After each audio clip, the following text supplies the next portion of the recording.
ഇന്നലെ മലപ്പുറത്ത് നടന്ന ഭരണഘടനാ സംരക്ഷണ റാലിയിൽ ഭാരത് മാതാ കി ജയ് എന്ന മുദ്രാവാക്യത്തിന്റെ രചനയെക്കുറിച്ച് മുഖ്യമന്ത്രി പിണറായി വിജയൻ നടത്തിയ പരാമർശം ഇപ്പോൾ ദേശീയ തലത്തിൽ തന്നെ ചർച്ചയാകുകയാണ്.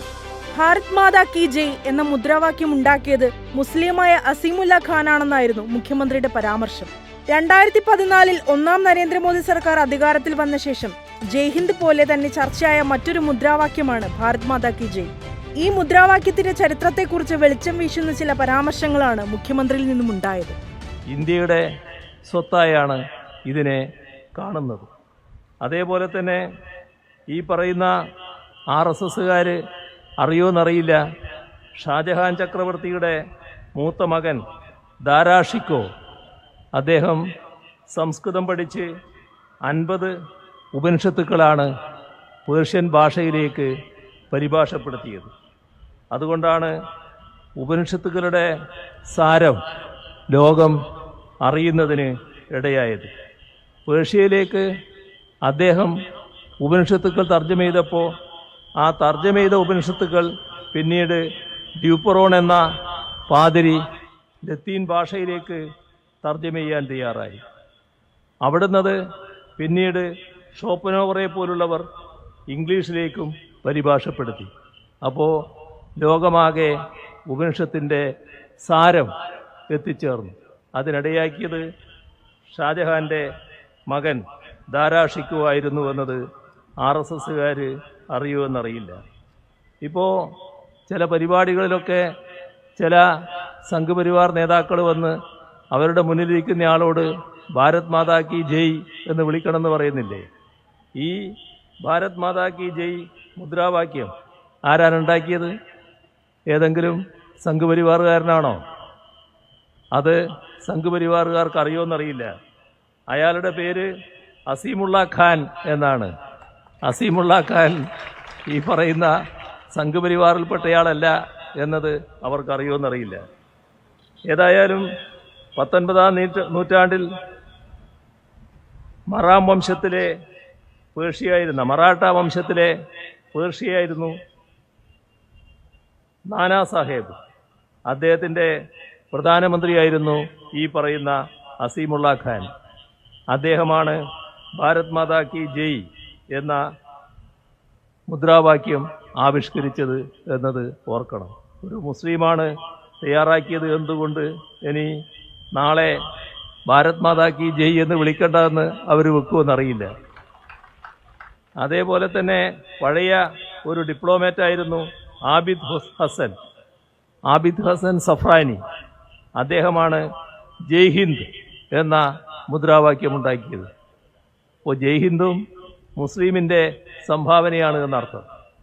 അതുകൊണ്ട് മുസ്ലിങ്ങളെയെല്ലാം പാകിസ്ഥാനിലേക്ക് കെട്ടുകെട്ടിക്കണം, അല്ലെങ്കിൽ ഈ രാജ്യം വിട്ടു പോകണം എന്ന് ആക്രോശിക്കുന്ന സംഘപരിവാറുകാർ ഈ ചരിത്രം തിരിച്ചറിയേണ്ടതുണ്ട് എന്നാണ് എനിക്ക് ഈ ഘട്ടത്തിൽ പറയാൻ. മുസ്ലിങ്ങളെ രാജ്യത്തെ രണ്ടാം തരം പൗരന്മാരാക്കാനുള്ള അജണ്ടയാണ് കേന്ദ്ര സർക്കാരിന്റെ പൗരത്വ ഭേദഗതി നിയമമെന്ന് സൂചിപ്പിക്കുന്ന ഉദ്ഘാടന പ്രസംഗത്തിലാണ് മുഖ്യമന്ത്രി പിണറായി വിജയൻ അസീമുല്ല ഖാനെ കുറിച്ച് പരാമർശിച്ചത്.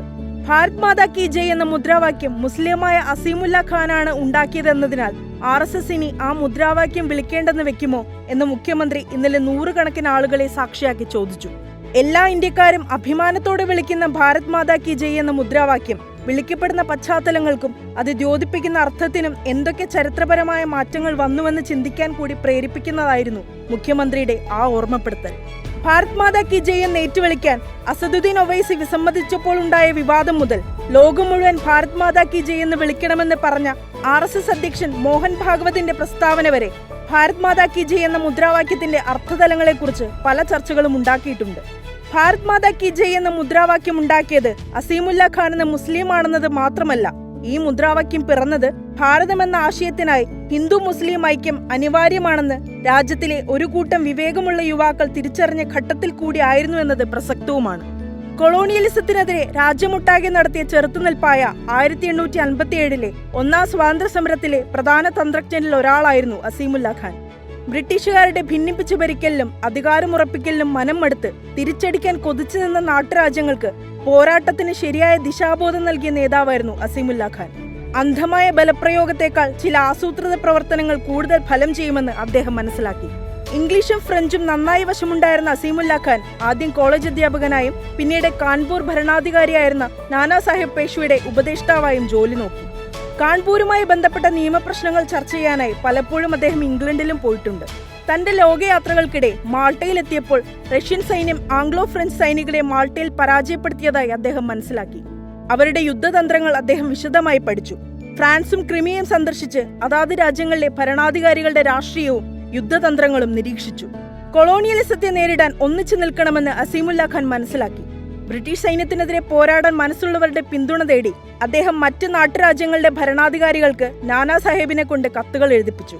ഒന്നിച്ചു നിൽക്കുക എന്ന ആശയത്തിനായി അദ്ദേഹം ഹിന്ദിയിലും ഉറുദുവിലുമായി പായമി ആസാദി എന്ന പത്രം ആരംഭിച്ചു. ഹിന്ദുക്കളെ, മുസ്ലിങ്ങളെ, സഹോദരന്മാരെ, നമ്മുടെ എല്ലാ ചെറിയ വ്യത്യാസങ്ങളും മറന്ന് യുദ്ധമുഖത്ത് ഒന്നിച്ചു നിൽക്കൂ എന്ന് അഭിസംബോധന ചെയ്ത് അസീമുല്ല ഖാനും സുഹൃത്തുക്കളും ഈ പത്രത്തിൽ എഡിറ്റോറിയലുകൾ എഴുതി. ഭരണകൂടത്തിന് മുന്നിൽ മുട്ടുമടക്കാത്ത ധീരമാധ്യമ പ്രവർത്തനത്തിന്റെ ഉദാഹരണമായി ആ പത്രം മാറി. അസീമുല്ല ഖാൻ എഴുതിയ വിപ്ലവ ഗാനങ്ങൾ മിക്കവയും ഹിന്ദുക്കളും മുസ്ലിങ്ങളും ഒന്നിച്ചു നിൽക്കണമെന്ന് ആഹ്വാനം ചെയ്യുന്നവയായിരുന്നു. പത്രത്തിൽ അസീമുല്ല ഖാൻ എഴുതിയ ഗാനങ്ങളുടെ ചില ഭാഗങ്ങൾ ലണ്ടനിലെ ബ്രിട്ടീഷ് മ്യൂസിയത്തിൽ സംരക്ഷിക്കപ്പെടുന്നുണ്ട്.